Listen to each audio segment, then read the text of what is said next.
Time for a Talltale short. Tempo, a young and inquisitive turtle, was wandering in a remote corner of his forest home when he discovered an unusual sun-shaped dial half buried in a pile of autumn leaves. It was adorned with intriguing symbols and a cryptic message etched onto its base. Time bends for thee, fast or slow, but remember, all must reap what they sow.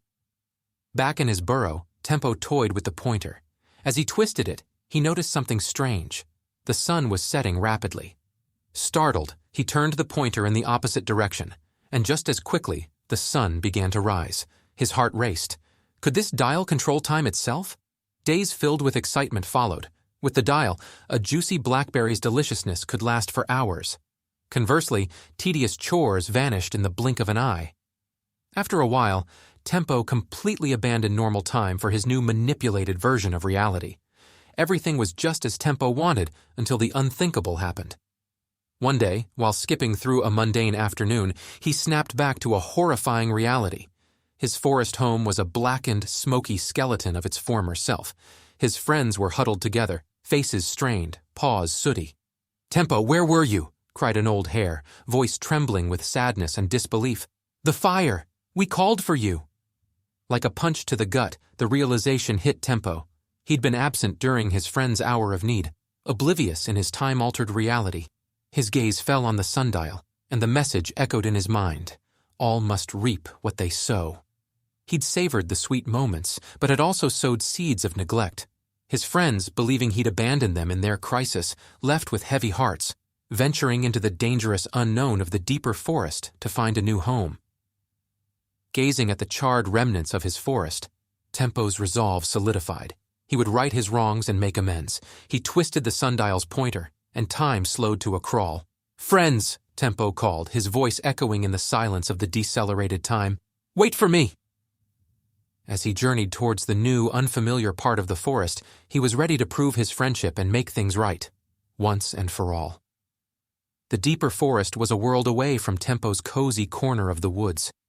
Tall, ancient trees shrouded the sun, casting elongated, eerie shadows. The once familiar melody of his forest was replaced by the sinister rustle of unrecognizable creatures lurking in the undergrowth. His friends huddled together, their bodies trembling. Rosie, the once vibrant hare, looked frail, her eyes echoing a profound sadness.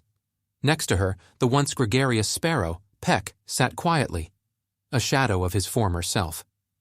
"I never wanted any of this," Tempo murmured, looking down at the sundial.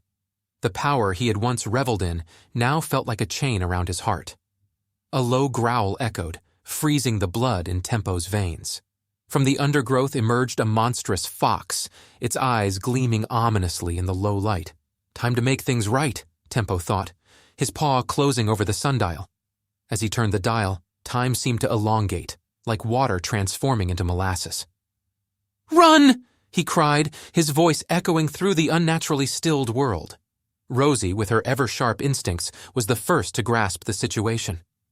With newfound vigor, she roused the others, and they moved, their bodies strained in the thickened time. As the last of his friends disappeared into a hidden burrow, the sundial's dial slipped from Tempo's grip. There was a sickening crunch, and time lurched back into its natural rhythm. The sundial lay broken in his paw, its power spent.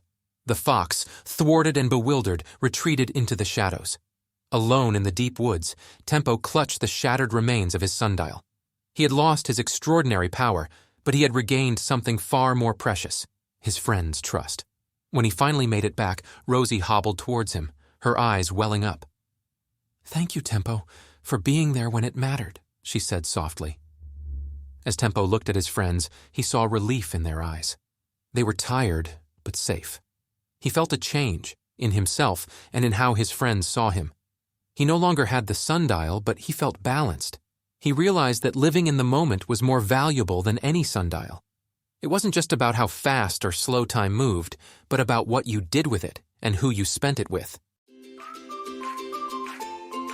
This was a Talltale short, small but mighty stories, released daily in audio format. Create, read, and share more tales at talltale.com.